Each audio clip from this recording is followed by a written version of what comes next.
Yeah, you know what time it is, y'all. It is the Milkman, and we are back with another video. I don't know about you guys, but I'm extremely excited for another Brandrisk. Hopefully, we get an announcement for Brandrisk 14 sometime soon. Unfortunately, we don't know what cards are going to be announced, but one card that I think was in the horizon that unfortunately has folded so far is cripmac, and in my opinion, Poetic Flakko. Now, if you haven't seen it, Adam22 actually calls out cripmac for ducking the fade with sorry, I'm not even going to say Poetic Flakko, with another person. He doesn't announce who it is, but I think it is Flakko. Shout out to Adam22 for constantly bringing us the content, and cripmac for being a part of the content, because without them, we wouldn't have anything to react to. So let's get right into it, and you guys let me know if you think this is the case. Yeah, well, let's talk about that. I heard you've been turning down a fight that was offered to you. I've never turned down no fade a day in my life. Well, you said there wasn't enough money. It's not enough, fight me. For you to get in the ring. With who? I don't know. I will not say who. Say who it is. We gotta know who it is. You gotta say who he won't fight. I don't know. I will not say. So I can call him, have him sit right here. It just ain't enough, hood. It ain't enough. I heard what they offered. It wasn't. He says he wants $55,000. I'm gonna get 55K. I'm gonna shout that out. If I don't get 55,000, and I got my 2-year-old baby. All right, so they don't say who it is that cripmac was actually supposed to brawl with. But if you know, the 607 Unk says, shout them out so I could call them and bring them right here. So, in my opinion, the person who cripmac and Adam22 is talking about, I feel like has some sort of familiarity with the No Jumper platform. Now, this is the reason why I think that it actually is Poetic Flakko, because I don't know if you remember, there was an interview or a podcast with Adam22 and cripmac, and during this interview, Poetic Flakko just called in randomly with some spicy talk. Guys, this was the highlight of the podcast, in my opinion, because I didn't even know Poetic Flakko was going to call in. It was totally random. So let's hear what Flakko has to say. Hey, listen, man. Go tell that motherfucker, sign the contract with Aiden Ross, or No Jumper. Tell him sign the contract, man. I'm going to whoop on his ass, I promise. Yeah. Did you call me a sitch? Your mama's a sitch, and your damn granny. Everybody's a sitch. We're going to fight, and then how about after that? Man, sign the contract. How about after we, hold on, how about after we fight? You still have a problem. We play ball, hood. You can't come back from that, hood. So, wow, Poetic Flakko with the spicy talk, telling cripmac, listen, tell Aiden Ross to sign the contract, Brandrisk, let's get it in. Look, we even got Adam22. Hold on a sec. Look at Adam22's eyes just popping out them sockets, not realizing the spiciness that Poetic Flakko is dropping on the line. And he's crashing out, man. Poetic Flakko's crashing out on cripmac. So, man, it's got me wondering. Like, I thought, cripmac is not supposed to be ducking any fades, but apparently he ducked the fade with Poetic Flakko because he wanted 55K. And it has me wondering, did that situation with Dean the Great kind of shift the mindset of cripmac? Now, of course, cripmac, he is a name. He is a face. And what I mean by that is, when he's associated with a video, with some sort of content on YouTube, more than likely it's going to do numbers. So, similarly, if he's associated with a boxing match, of course it's going to do numbers. Now, I want to know, do you guys think cripmac is worth the 55K? Or do you think he's worth less than 55K? We saw what he did with Dean the Great, his performance with Dean the Great. Some people thought that was an actual skit. You could argue it was a skit or it was a quick spar. And based on that, do you think that a scrap between cripmac and Poetic Flakko would be something that you would be interested in? Now, some people may be asking, well, hold on a sec. Like, where does this stem from? Like, Poetic Flakko and cripmac? However, this beef or this tension has been going on for years. This is I think this was a news stream that the No Jumper crew did. And listen to what Flakko has to say.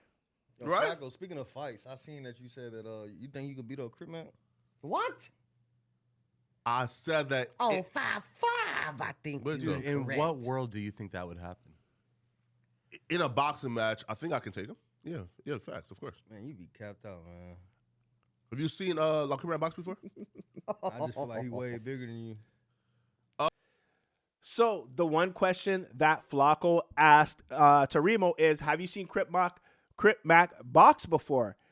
We all have seen cripmac to some degree box before, so now we have an idea and have an opinion on what the potential outcome would be if cripmac gets in the ring.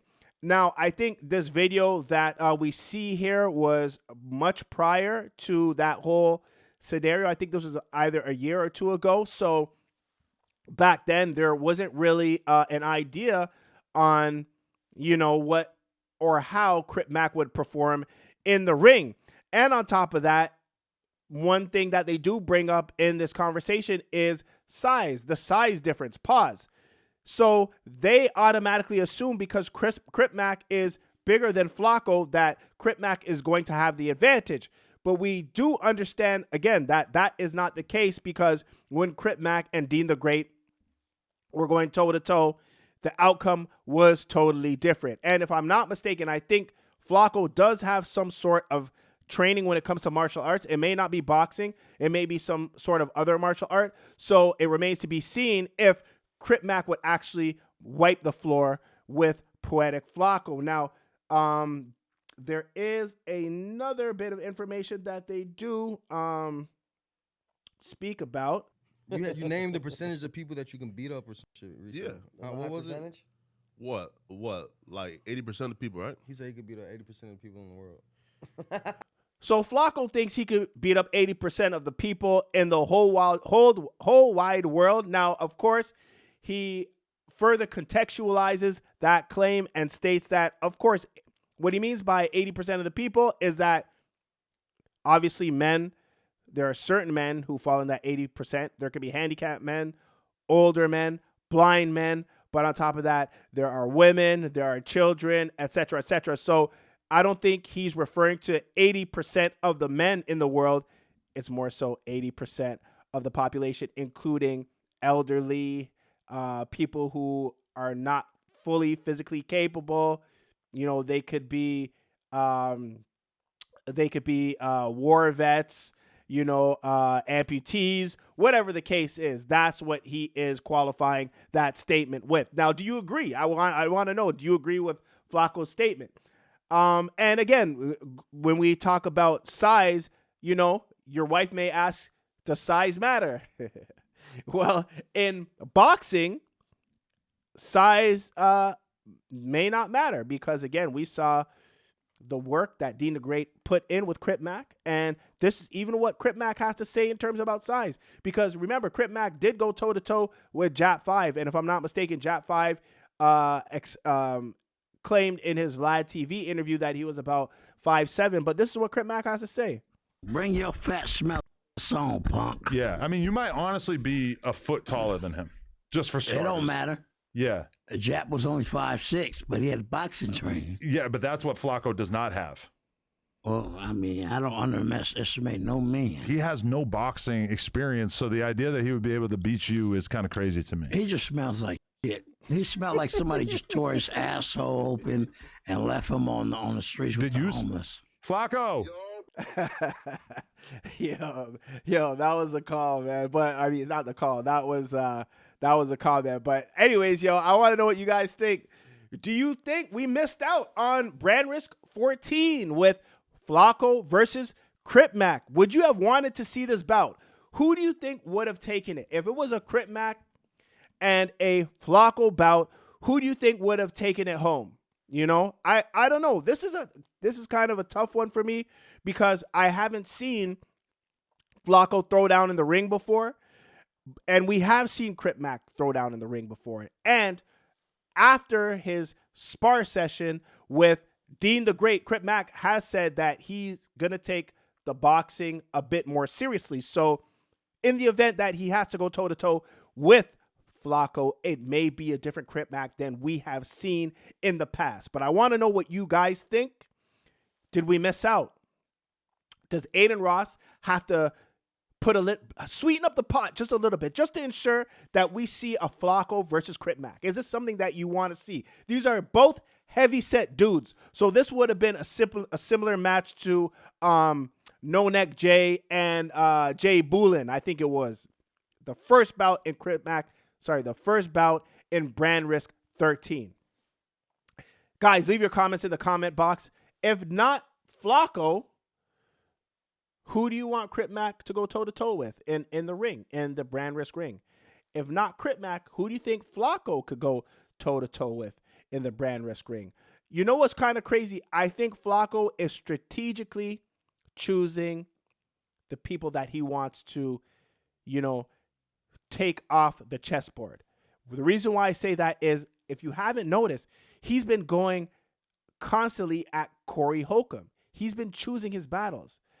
And I think Flakko understands the 48 laws of power, that you have to choose your battles wisely. And Cripmac is on his radar. Corey Holcomb is on Poetic Flakko's radar. And it seems like the tides have turned with Corey Holcomb's viewership. But, that remains to be seen. Anyways, in the meantime, in between time, you know what time it is? It is the Milkman, y'all. Let me know what you guys think in the comments below. I want to hear your opinions. Anyways, I'm off this. Peace.